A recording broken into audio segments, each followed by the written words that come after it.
Good morning, good afternoon, everyone.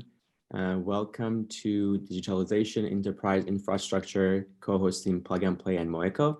My name is Sopankani. I'm Vice President of our Smart Cities program and excited to be here with you guys this morning.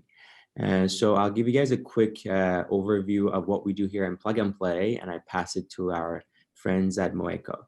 So Plug and Play, we like to call ourselves the ultimate innovation platform to bring different stakeholders to the table, from the corporations to the startups.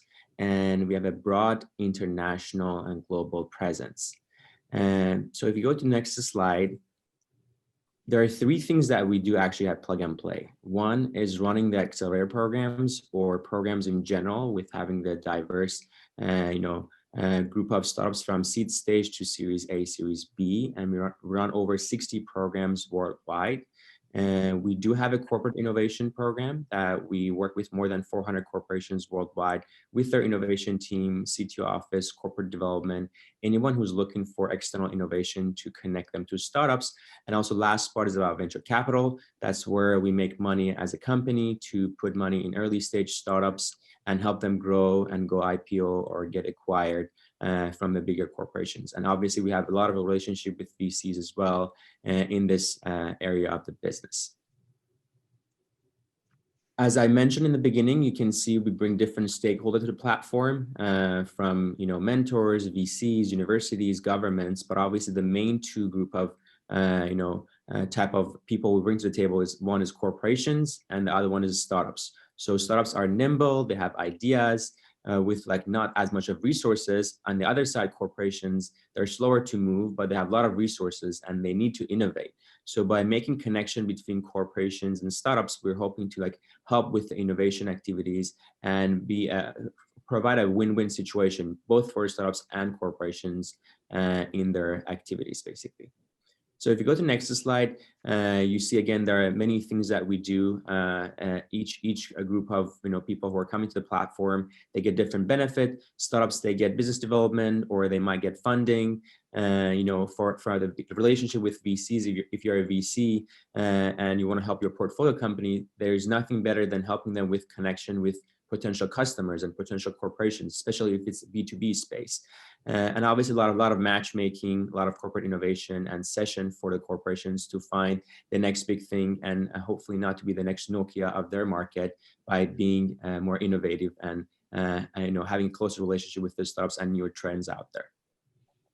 So if you go to the next slide, you can see the global presence that we have. I mean, currently in our ecosystem, and every day we add more startups to our platform. We have more than 35,000 startups in our platform. We have 38 global locations. You can see in the map that it's pretty across the world. Obviously in the US, our Silicon Valley is our headquarters. We have offices in Northwest Arkansas. Recently, actually last week, we had a launch of our Detroit office focused on automotive. As you can see, also very active in Europe, a few offices in Germany, in Italy, in Spain, and also very active in Asia, with China in Beijing and Shanghai being the main offices, and in Japan as well with Tokyo, and we added 2 other offices in Kyoto and Osaka as well in Japan. So as you can see, it's a very global platform. We find startups not only in Silicon Valley, but worldwide, and we connect them to this corporate network that we have to help them grow their business in different areas of the world and hopefully be the next big thing, the next Google, next Airbnb of their industry. And if you move to the next slide, there are different things that corporations or even startups get engaged with our ecosystem. So from a corporate perspective, focusing on the specific program with their area of expertise, from let's say supply chain to automotive to new material to insurance. We cover about 19 different industries. And again, we have selection day, we run 3-month program. And again, the goal is to connect as many corporations and startups as possible with each other. Obviously, we have a lot of events. We have focus week, we have innovation days. And what we realize is not only about connecting startups to corporations, but also like a lot of times, a lot of benefits in connecting corporate to corporate, that maybe they can talk about their innovation activities. Maybe they can come up with a mutual project to work together to bring one startup to the market. So that's the ultimate goal, to see these activities coming to reality. And then after POCs, we see implementation of these technologies in corporate activities, either with helping them save money or cost, or maybe new source of revenue for them. And if you go to the next slide, perfect. I guess that was it. That was short and sweet introduction from Plug and Play. I would love to pass it to Kyle for at Moeco, that he has much better energy than me. He has so much energy that he can share with you guys. So with that, I pass it to you, Kyle. Thank you so much, and welcome everybody, and thank you so much for joining and tuning in to today's webinar. This is the third of a series of webinars we are doing here with Plug and Play, and we'll share a little bit more about that today. And as your host and your guide today, we're going to be talking about digitizing enterprise infrastructures, which is a key topic. But before we get into that, I want to first give a big thank you to Plug and Play, and specifically the new materials, the IoT, and also the Smart City groups, who have all been foundational in helping bring this webinar, but all of these webinars that we've done in the previous few weeks, and also those that are going to be upcoming together. So a big shout out to Plug and Play and to the entire team, Ali, Tiffany, and everyone else who has made this a big possibility for both Alexa, myself, and the entire Moeco team. And so, as mentioned, I'll be your speaker today. I'm an advisor here at Moeco and also co-founder of Topio Networks, and joined with me Alexa, our COO and co-founder of Moeco as well. And we have an exciting conversation ahead for you. But before we dive in, Alexa, are you there? If so, do you want to give a quick introduction on yourself before we get started? Thanks, Kyle. Hi, everyone. Yes, I'm Alexa from Moeco. So at Moeco, we do digitalization on the next level. And I'm going to share a little bit about our experience working with enterprise companies. And I'll give a word back to Kyle to give you a general overview of the trends around there. Awesome. And so today we've got a ton we're going to be sharing on the Moeco side a little bit later, including some digitized infrastructures that we have been working on. So do stay tuned as we jump into that. But before we jump in, I want to touch back on last week's webinar that Alexa and I gave to the Plug and Play audience. And that was about the future of supply chains and around automation. We spoke a lot about this digitization that has happened here in 2020 and what we've been looking at in terms of trends and upcoming opportunities. Not only what we focus on as a company, but also what we're seeing as thought leaders and as innovators in this space, both building, investing, and talking with some of the best and the brightest who we've brought with us here today to share more as well. And we talked about the increase in consumer demand, the amount of internet users that are out there, and how this is having a dramatic impact as consumer demand has increased dramatically on a global level, and what's that doing for supply chain and how supply chains are moving and shifting going forward into the new year of 2021.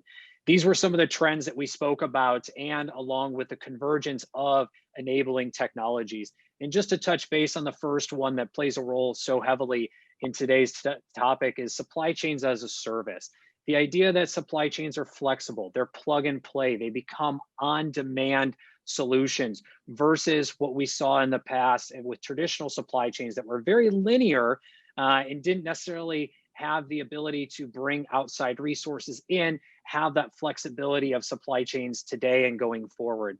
We also spoke about automation and the importance of automation, leveraging data, leveraging models, and some of the predictive analytics that we're going to be talking about to add and increase value of your supply chains. We spoke about digital twins and mapping of not just your supply chain, but your entire infrastructure, which is what's leading into today's discussion. How being able to take what was once physical and turn it into a digital representation, looking at that and being able to understand how things move, apply new use cases and scenarios to understand future risk and future potential products and services that you and your business could use to get ahead on the competition. We spoke about clean and climate smart supply chains. Again, those flexible, elastic supply chains, and also the future of logistics, looking at hyper-local and again, flexible. And the idea that all of this would be coming into a hybrid model where we'd see the beginning of some of this mixing with some of the traditional, leading into, again, today's discussion and the digitization of all of these business processes and this entire infrastructure that we have put together as enterprises, and how enabling technologies like 5G, 3D printing, artificial intelligence, machine learning, blockchain, edge, and the Internet of Things, and much more have all played a very impactful role, not just in the past decade, but will have a very foundational role in all of these areas in the enterprise going forward for the next decade. No longer are these types of technologies just hearsay or just something that we've talked about in the boardroom. These are now things that we have to have and we have to be implementing into our technology infrastructure, into our stack, as we look forward to stay relevant as an enterprise. And so we're going to be talking about that here today, but just as a recap, that's what we've been talking about recently. And with that being said, I do want to welcome some great friends of the family here at Moeco, and also all very knowledgeable of the Plug and Play team and very big fans of Plug and Play as well. Each of these individuals, along with Alexa, all of us have played a role in today's topic, digitizing enterprise infrastructures, whether that's from the ground up, whether that be at the technology level, the investment level, or again, that big picture. And so I'm going to go through and welcome each of our guests to give a little bit of a quick introduction, and then we'll dive in with a few questions relevant to each and every one of you in the audience from some of the questions you've submitted, and also some of the topics that we've spoken to each of you about in terms of relevancy as well. And with that being said, John Wolpert, first and foremost, welcome. It's a pleasure to have you. If you can, just a little bit of an intro and a background on yourself for our audience today.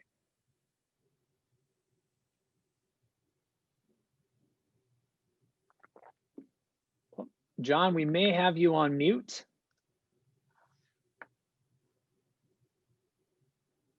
And there I am. There you are. All right. Yeah, to it's you, good a to little see you. intro. You too. Yeah, I was trying to remember how long ago it was that I spent a lot of time at Plug and Play down in the South Bay. Now I live on the other side of the continent, but yeah, I was really a big fan of Plug and Play. Used to go to the events all the time, and enjoyed Saeed Amidi's comments at those events. It was really a great place to be. Miss being there.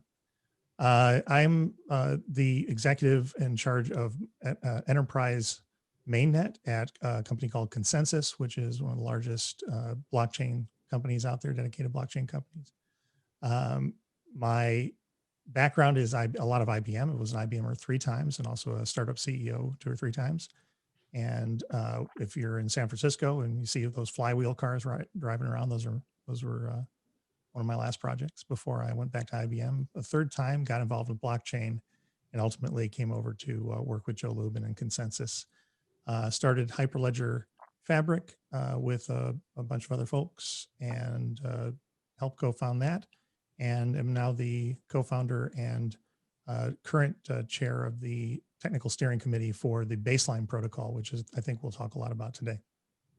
Absolutely. Well, thank you so much, John, and welcome again. It's a pleasure. We've spoken a lot about today's topic, and there's a ton we're going to dive into. So welcome to the webinar. And next up, Keith, welcome as well. Keith, another great friend, also someone who's just launched a brand new ventures and company focused around today's topic, along with last week.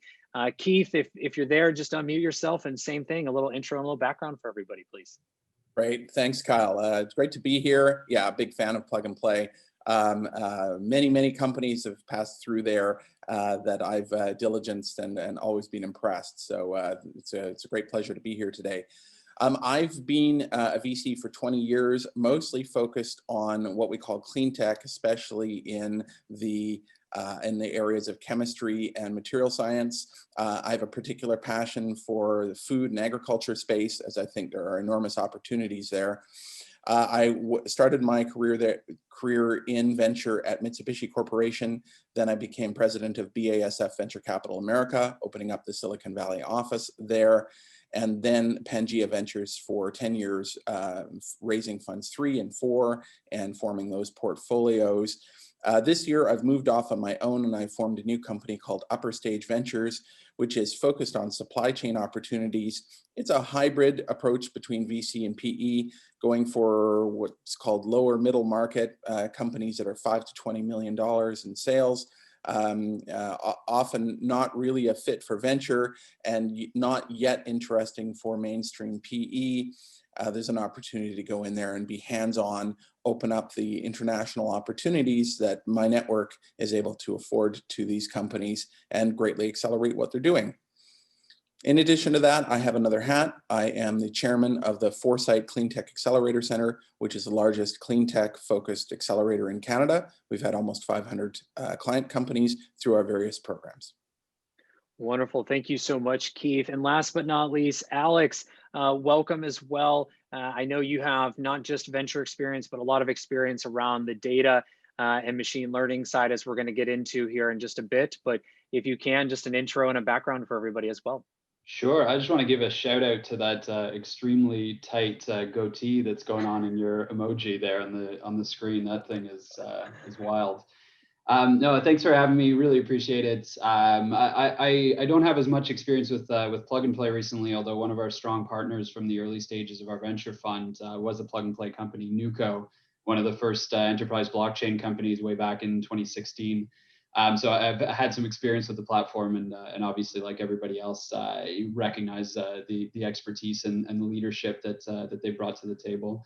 So myself, I'm a recovering slowly investment banker from the Bank of Montreal. I was on the mergers and acquisitions team there, the financial institutions group, and then spun up sort of a mini blockchain group within one of the largest financial institutions in Canada, which, as we're going to discuss today, major technological infrastructural change is challenging to execute within major companies. So one of the reasons why I left to go start something called Bicameral Ventures with one of my good friends from the MBA program that I did. And so we ran a venture fund, or we still run the venture fund from 2018. We deployed mostly through 2019. Really focused on the core infrastructural technology of blockchain, but building out the layers of the technology stack so that the value propositions translate to not the non-technological, the non-extremely bleeding edge consumers and businesses of the world. So making the value propositions of making things cheaper, faster, more personalized, more yielding, all of those things that can be leveraged from this type of technology, but you need all of the tools and all of the pieces to actually get there. So we ran that for a year and a half, invested in 10 projects globally. And what we've been doing recently is actually sort of cycling back on some of that initial thesis of really trying to isolate ways to optimize and ways to enhance the value and optimization of digital assets. So whether it's data, like we're going to talk about today, whether it's digital dollars, like we're also going to talk about today, whatever, and one of the great things about blockchain that we'll obviously talk about more is the ability to digitize things that aren't currently digitizable. And so once they are digitized, you can run all sorts of machine speed analytics on them, all sorts of machine speed optimization, and all sorts of ways to just better use the existing assets that we have in the world today. So we'll talk a little bit, I'm sure we'll talk a lot about all that stuff, but that's really where my background comes into to this. Awesome. Thank you guys so much, and welcome everyone. And again, thank you to our audience for tuning in. To the audience, if you have any questions today, do drop them in the Q&A box as we get going here.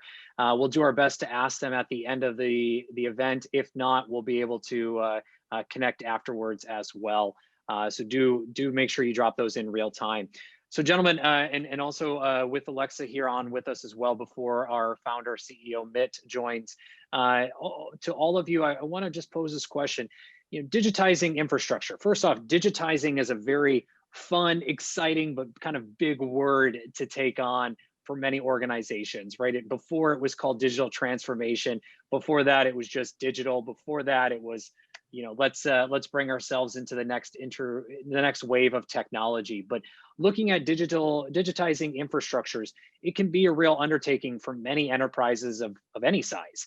What have you seen work or not work in that process as organizations look to bring in new technologies and up their game, if you will, in terms of an infrastructure? And John, let's start with you and we'll come around to everybody. Well, gosh, I think, digitizing, I'm one of the blockchain folks here. So I'm going to throw a little bomb in the room for blockchain and say, hey, I built a pretty big private enterprise blockchain. Don't use private enterprise blockchains. So I'll start with that, or specifically, don't use them the way you think you want to use them as a way to do digitization and databases. Use databases for databases. Blockchains are terrible, terrible databases. They don't have compartmentalization. They will never have good compartmentalization. It's antithetical to the design pattern of what a blockchain is, unless you're just using a database and calling it a blockchain because it has buzzworthiness, which a lot of us did for the last 5 years. So that'll be my controversial statement for the day. I think I wrote an article about this called The Value of Being Stupid About Blockchain, where the point of it was, we need and have been needing for 40, 50 years, most of my life in industry, we've needed to have better hygiene around digitization, about record keeping and what have you. And we're always sort of nobody wants to do that because nobody wants to clean their room, right? So we wind up as companies of large groups of mostly humans, we tend to put off and not fund common sense things that we should be doing. Since the 70s, we've had databases that can handle digitization and good record keeping. We don't do it. And then a new fancy technology comes along and we say, oh, let's use that.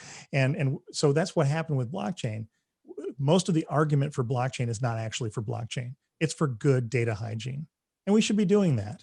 And we should be doing that on databases. And then I'll talk later about where you can put public blockchain in particular to work to solve some practical problems, but excitingly boring practical problems. There's nothing exciting about blockchain, and within 5 years, it'll be used, but it will not be talked about.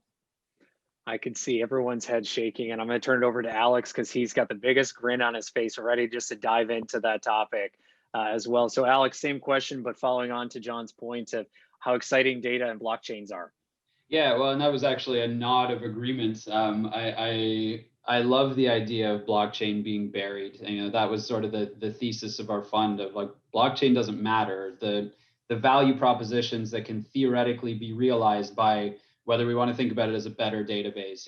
My sort of big picture value proposition is trying to mush a database and a network together, or the good pieces of a network or of a database that need to be transmitted via a network. And so that's exactly right. I mean, we never hear about the infrastructural technologies of today. Why would we hear about the infrastructural technologies of tomorrow? It's just going to be the value propositions that bubble up to the surface. But to your point about how we go about adopting these within big enterprises, and I've seen, and John, I'm sure empathizes with this from the time at IBM and with Consensus as well. The rip and replace approach of going into a big company and saying, hey, we gotta change your entire back end it's not going to work. And I think that's really where the fundamental challenge of this level of infrastructural technology is. John said it, we haven't updated our basic mainframe technology since the 50s, 60s, maybe the 70s of certain pieces of it. We've just built more and more kind of machine speed automation tools on top of it to essentially pave the cow path or make our meandering, mediocre processes somewhat straight. But we've never sort of taken that step function approach of actually building and moving it forward. And so there's not a simple solution to that. And I think that's one of the reasons why we haven't seen this sort of mass adoption of blockchain. I mean, some of it is the concept of creating public networks that are identifiable success areas, even on a small scale, that can then be acquired and consumed and spread within the existing infrastructure of organizations. That's sort of how the Canadian fintech industry got built and somewhat dismantled. because it started out public and then was acquired by big companies and sort of spread out internally. Finding individual business segments that can run fully circular proof of concepts. Everybody does proof of concepts of blockchain. That's sort of our biggest failure, is we've never actually proved the concept. We've done a shitload of pilots, but never really gotten farther than that. Because a lot of the time it requires, blockchain is a collaboration mechanism by design. So it requires not just one thought leader, it requires a bunch of people on that network to make it actually valuable. So I guess, this is sort of a long way of saying it needs senior level leadership. And in certain cases, and probably the most highest level leadership, it actually needs government leadership, it needs regulatory leadership, it needs those people who are designed to solve collective action problems. It needs that type of leadership in order to sort of force this collaboration mechanism on the actual individual institutions, because they're generally looking to maximize their own profit, not the profit of the industry. And blockchain is a collaboration mechanism first. And thank you guys. Keith, to you, same question. So looking at this, from the enterprise side, what have you seen work or not work when it comes to digitizing infrastructures? I mean, coming from your days at Mitsubishi all the way to today, and the investments that you've made, what have you seen work or not work throughout these processes? Right. So it's definitely seen a lot of stuff that didn't work. But one of the big trends that I'm a huge fan of is the integration of sensors throughout processes and throughout logistics supply chains, and lots of data, and then a real-time or feedback of the analysis of the data coming back into optimizing the process, streamlining the logistics. It's really interesting to see the exponential curves that occur with improvements there. And the metaphor that I often use around the value of the greater the data that's coming in real time is to point out the greater likelihood of spotting those outliers, those super performers, and those moments that absolutely crash, because they are very transient, either one of those. So the greater the granularity of data you can get, the greater the chance you're going to actually catch one of those moments in a freeze frame and understand it. And those are the moments that break your system. And so unless you can actually capture them, unless you can actually see them happen in real time, you know that they happened because the system broke, but you won't know why or when or how to control for that. So this is what I'm a huge fan of, is the integration of more sensors, more data coming back into all processes. And yes, I'm a fan of blockchain. Yes, I'm a fan of so many things. But if I'm going to talk about one thing here that's different than everybody else, it's integration of sensors and real-time feedback of data into processes. And how has that, everyone's shaking their heads. And before I get to the follow-up for both of them, quickly to you, how has that changed supply and value chain networks as well? This is an area you focus on. So supply chains and value chains, how has the digitization of integrating sensors and real-time data and predictive analytics, how have that changed those areas of industry in your view? Well, the largest thing is about identifying failures. It could be predicting failures, but it's mostly about understanding them and then adjusting the system so that the same failure is much less likely to happen. That's the number one thing here. I'll think if there's a specific example I can give to you. No, that's perfect. No, that's absolutely perfect. And I see Alex and John both shaking their heads. John, I know you want to jump in around automation and how exciting yet boring it is. And Alex from the data privacy side. So let's jump to Alex real quick around data privacy. As Keith mentioned, having that data and that real-time data through sensors is outstanding. And it can do so much for your business. It can also maybe turn your business to a different direction, but how do we handle the data? What do we do in terms of protecting it and thinking about that data? Because data is great, but what are you going to do with it?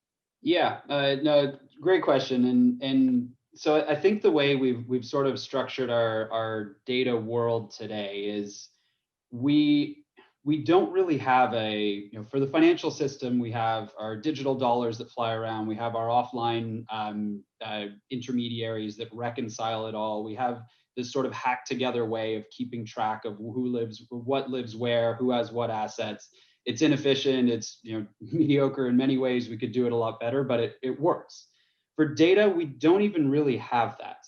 So this concept of ownership of data, this concept of divisibility of data, this concept of a data supply chain, any sort of reconciliation for data, this concept of governing access rights to data, all of that doesn't really exist right now. It's just this digital thing that you really treat like it's a picture on the internet.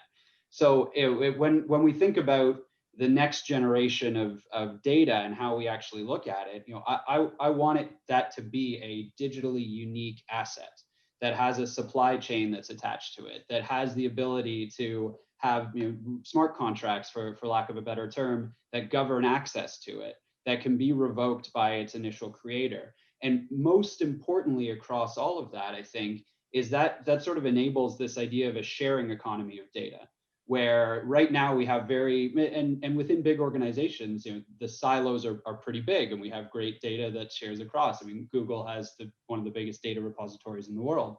But we don't really have a way to actually connect, cross-reference, and make this bigger data map that exists cross-company, cross-platform, cross-person, which really, I think, unlocks a ton of the value of this data and makes it referenceable.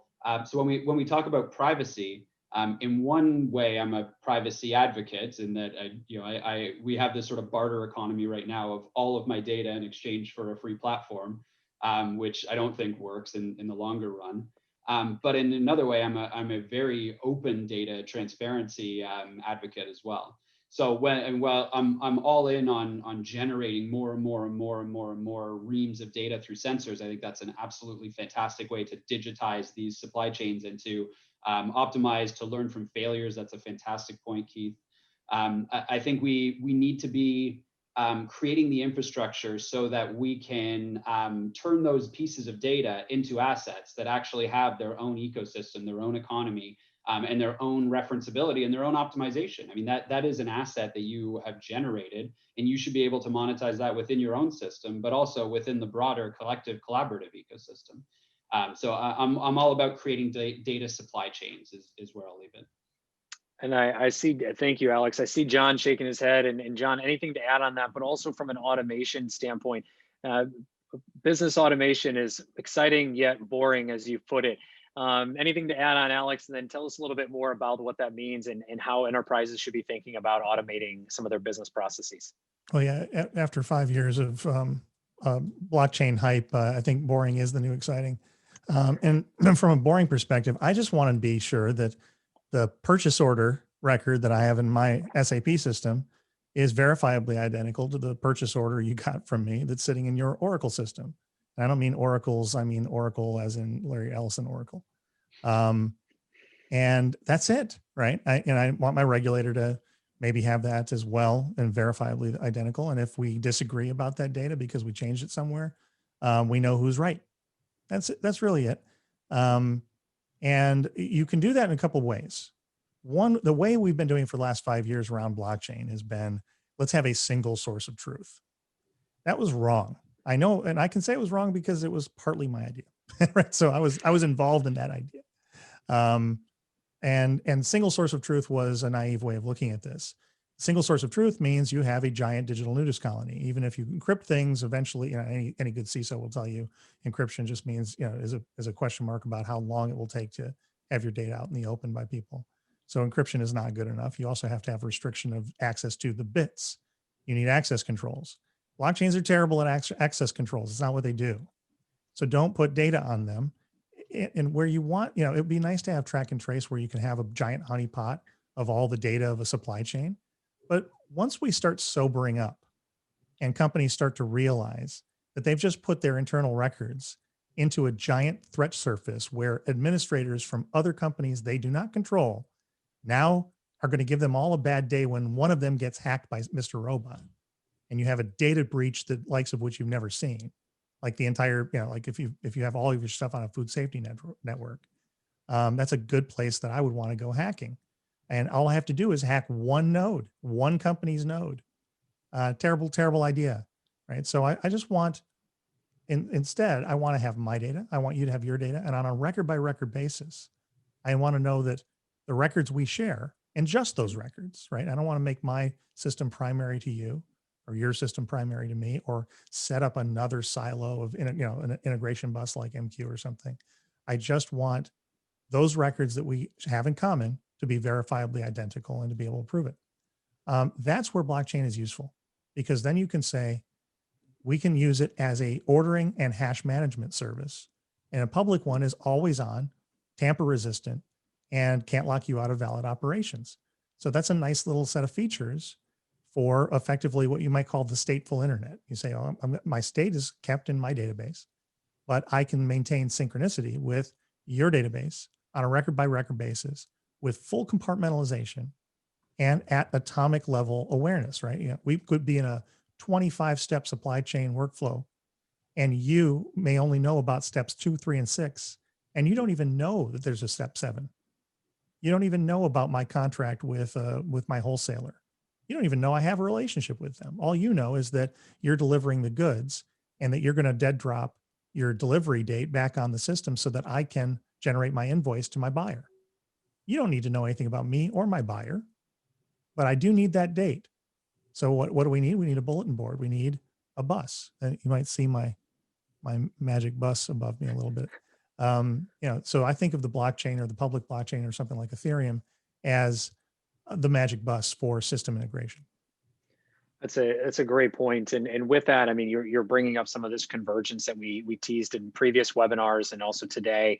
I want to come to each of you around the same question, as well as what are you seeing as current trends or technology integrations that enterprises should be looking at for digitizing their infrastructures, whether that be blockchain, whether that be other technologies like Edge and others that we've spoken about. What are you each seeing as trends, and then also potential technologies that are leading in these integrations? And Keith, let's start with you as well on this. Sure.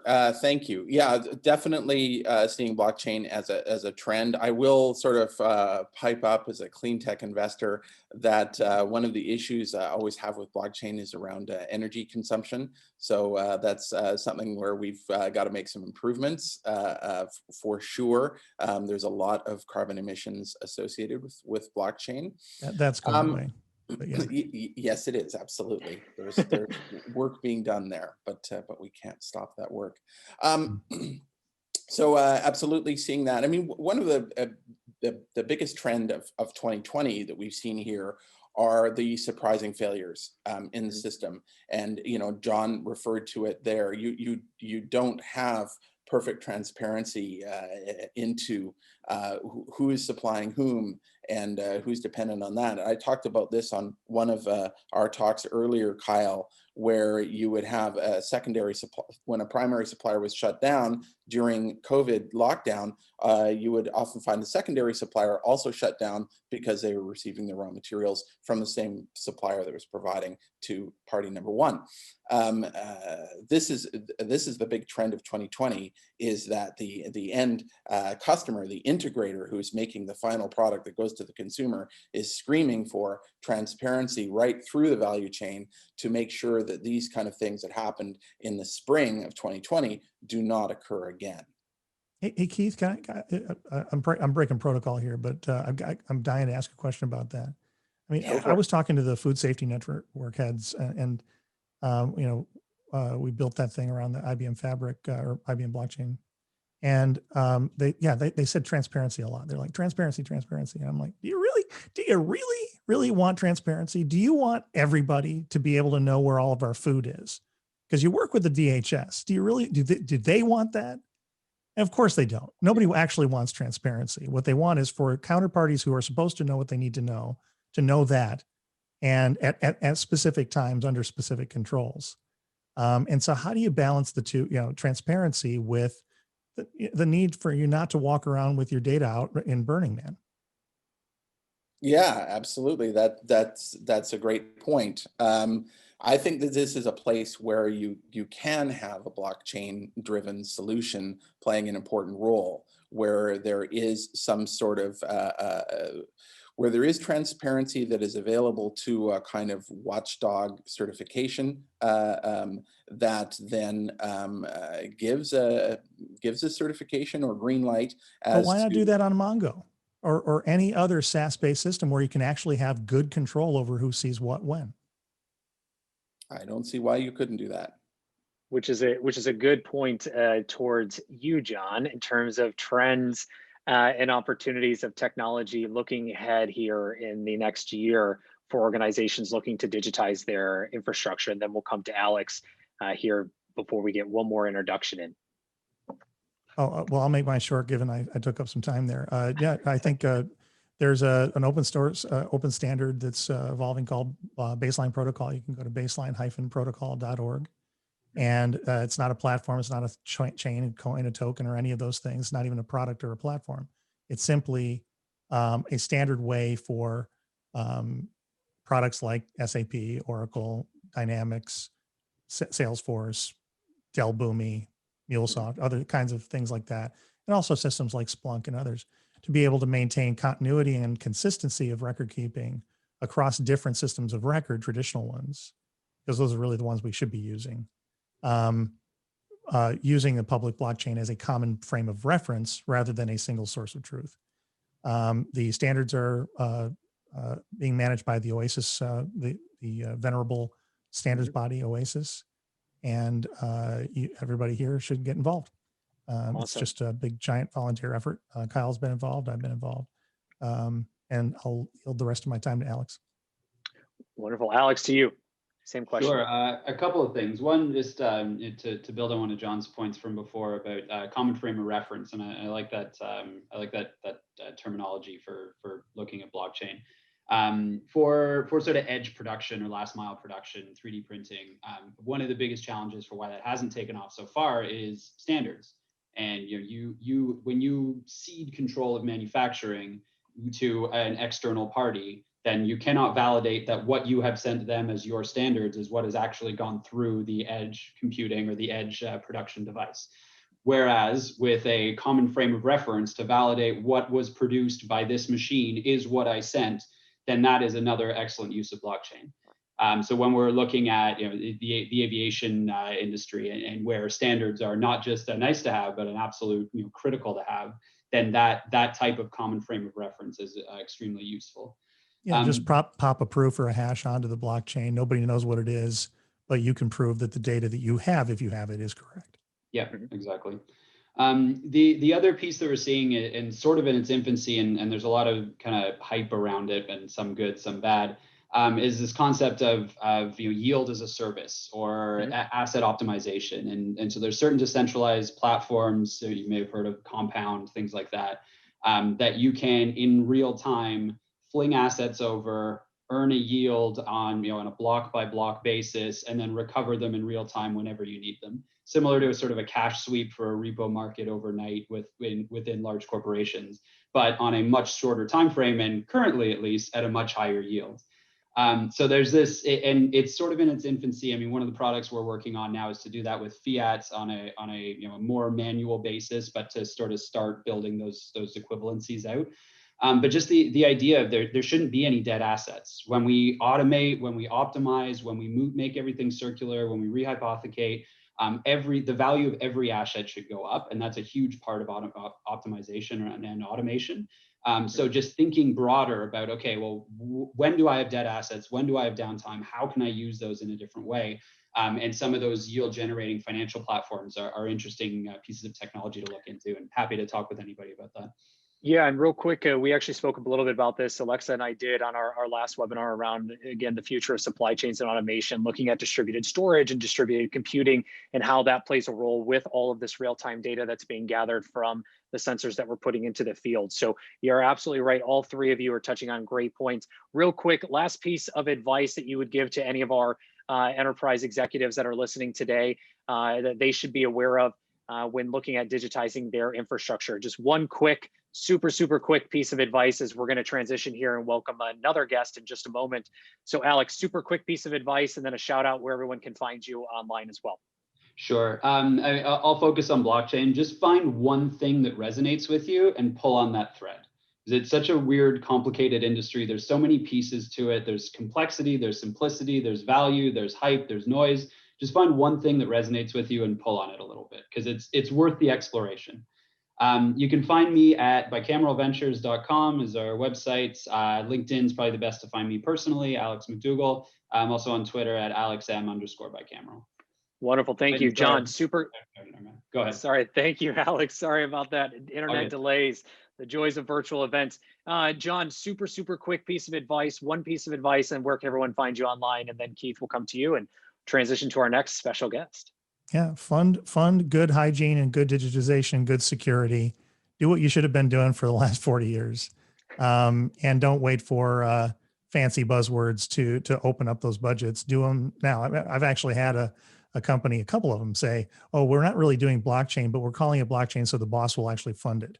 Let's not do that, right? And also, yeah, you need to start to work on hyper-connected cross-company digital business integration effort. And that's where you can use the mainnet. I call it the mainnet. So focus on where you can use this state service that is evolving in the internet called the mainnet, like an Ethereum blockchain, as that consistency machine. And you can find me at Jay Wolpert on Twitter. And again, please go to let your employees make it safe for them to be involved in public blockchain work when it's appropriate and under very strict security guidelines. And you can find some of those guidelines at baseline-protocol.org. Awesome. Thank you so much. Keith, last thing, quick piece of advice, where can everyone find you? Sure. I would say be open to surprising revelations that come out of the data. The bigger your data set, the more you're going to see correlations and causality that you were not looking for, so long as you are open to that. And often those can be even more impactful and valuable than the thing that you were thinking you were monitoring in the first place. You can find me on LinkedIn. You can follow me on Twitter at Keith A. Gillard, or there is a stealth page for my new firm, upperstage.ventures. Wonderful. Alex, John, Keith, thank you so much for your thoughts and insights today. As again, you've all worked in this space or invested in this space or vice versa in between, and really appreciate all of that you shared today. And with that, Keith, you left us perfectly on the transition towards welcoming our CEO and founder, Amit of Moeco, here to talk about some of that that you just mentioned as advice, each of you did. As well, and some of the efforts that he and the team have been going through at Moeco with some of our corporate clients and what they've come out of that as well. So with that, I want to welcome Amit to the webinar here. And I know he wants to talk a little bit about asset digitization. And so Amit, with that, I'm turning it over to you and we'll follow the slides as you guide me. Yeah, sure. Nice seeing you, all of you. And effectively, a lot of things you discussed before, like I joined, was around the things we do day by day, from keeping the hash of the trusted data in a private blockchain to sourcing the data from the sensors. This our daily business, and happy to explain you more. Our focus is effectively on sourcing the data from the physical assets, because we believe that the digitalization will happen when everything which stays within the company, moves between the companies, will be fully digitized with very minimum effort from the people. So currently, we are not yet there, because you have a shipment from Amazon. Amazon doesn't know if you got the shipments, and when you when you was opening the package, what the conditions of the goods, and going to more difficult use cases where you have tons of industrial assets, which have a lifetime of tens of years, and they effectively were produced 30, 40 years ago with no mind of having an IoT there. So And we're about to change that. yeah, we're definitely about to change that, and we already have a few use cases. Yeah, let's move to the next slide. Effectively, the opportunity we see for our company, but it's effectively actual for the whole market, is creating what we name a perfect digital twin. So the constantly updated information about physical assets or inventory. And as for Moeco, our primary focus is on logistics, because we see this a big opportunity for us to digitize shipments, especially for sensitive goods, pharmaceutical and food are definitely targets for us.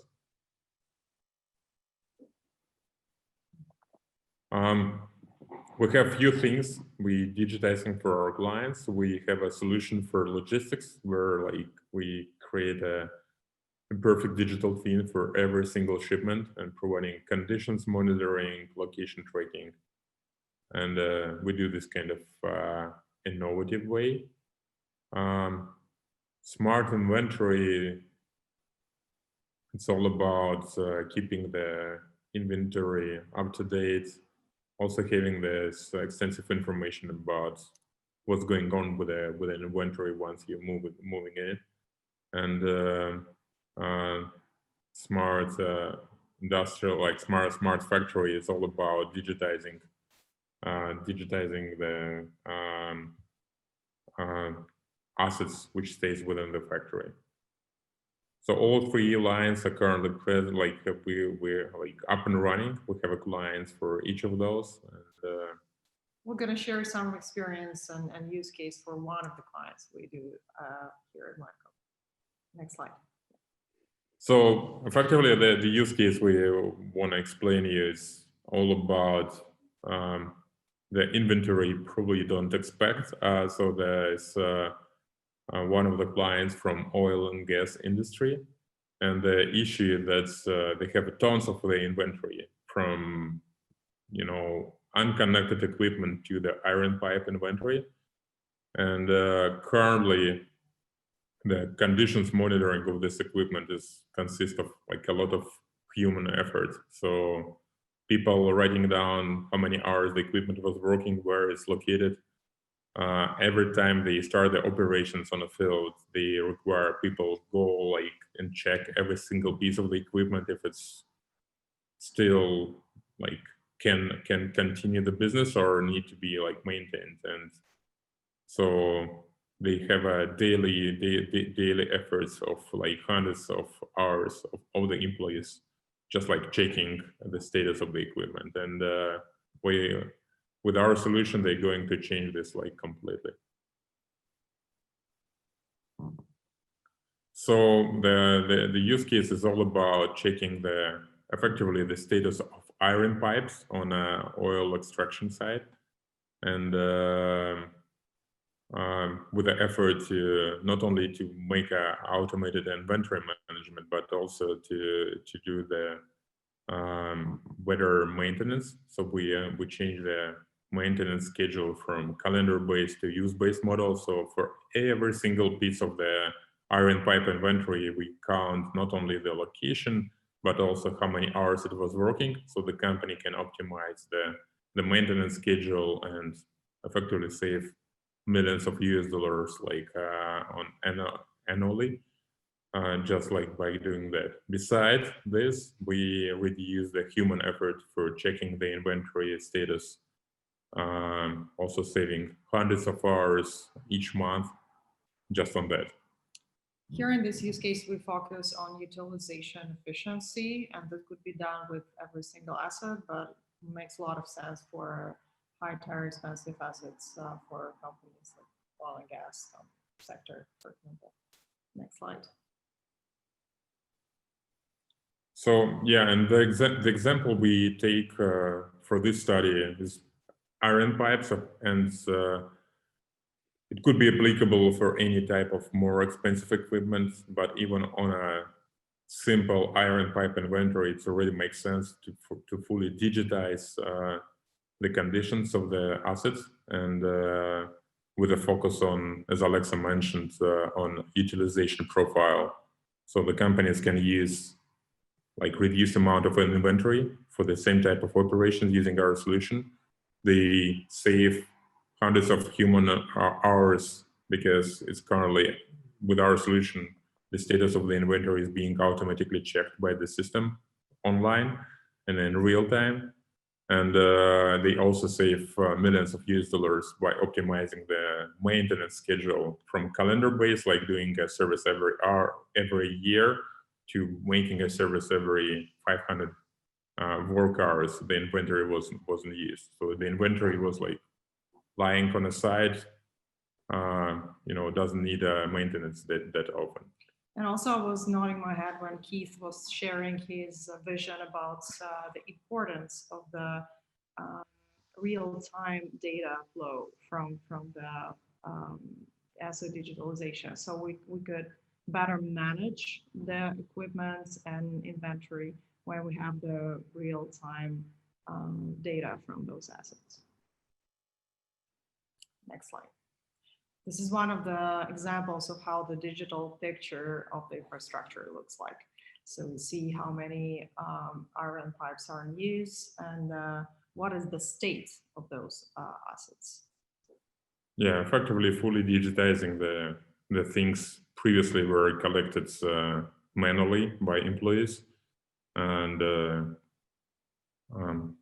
yeah, so as we mentioned, you don't need to do anything you did before, checking the iron pipes inventory on the site manually, creating a maintenance schedule. So it's all fully automated, and we have a few dashboards like showing you that even.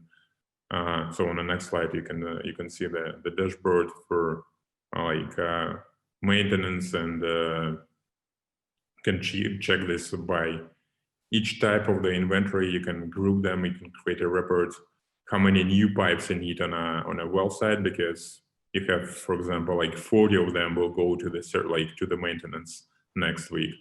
So, and we're not only showing the reports on our dashboards, we also integrate the data with a pre-existing IT infrastructure. So if you look to see the same data in your SAP or ERP system, you can do this easily.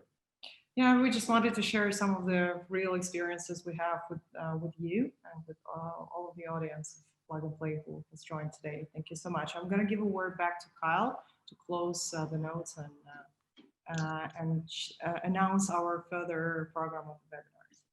Wonderful. Thank you so much, Mitt and Alexa. Really appreciate you sharing, as you said, those real-time use cases. And again, thank you, John, Alex, and Keith, for your time and your thoughts and insights. Everything you mentioned during today's panel is exactly what we're focused on here at Moeco, and what we do and what we work on so diligently with each and every one of the enterprises that fit into our thesis, or may not, as we do have an area of expertise here. So again, thank you, Alexa and Mitt, for sharing not just the continued expert thought leadership as you guys both have and the team has at Moeco, but also some of the use cases and where this is being applied today. So it doesn't just seem like we're talking about things that are coming in the near future, but as you said, this is stuff we're doing here in real time. So for those that are listening, thank you so much for tuning in to today's webinar around the digitization of enterprise infrastructures. All of our panelists, John, Alex, and Keith, are available, and more importantly, Alexa and Mitt and myself and the entire Moeco team are available to answer any questions and discuss these topics and others with you ongoing. So do reach out to us, and I'll share that contact information here in just a moment, but I know we are running over time. A big thank you again to the Plug and Play team for all of your support in making these webinars possible. As Alexa mentioned, we do have a series of webinars. We'll be doing one next week around the state of distributed and decentralized applications, and following that, talking about the future of connectivity and how 5G, Edge, and potentially 6G and others are playing a role in these future enterprise infrastructures that we are all looking at and so focused on. And so again, do reach out to us if you have any questions, you'd like to continue the conversation, talk to us at Moeco about our solution and also our products and how that applies to you, along with our knowledge, if we can consult with you and advise any of your upcoming projects as well. And again, thank you, John, Alex, and Keith for sharing your thoughts and insights. Ali and Tiffany and the entire Plug and Play team, thank you so very much. Do reach out to Alexa and or Mitt at Moeco or myself, and we'll be happy to connect and follow up with any questions afterwards. Again, thank you all so very much.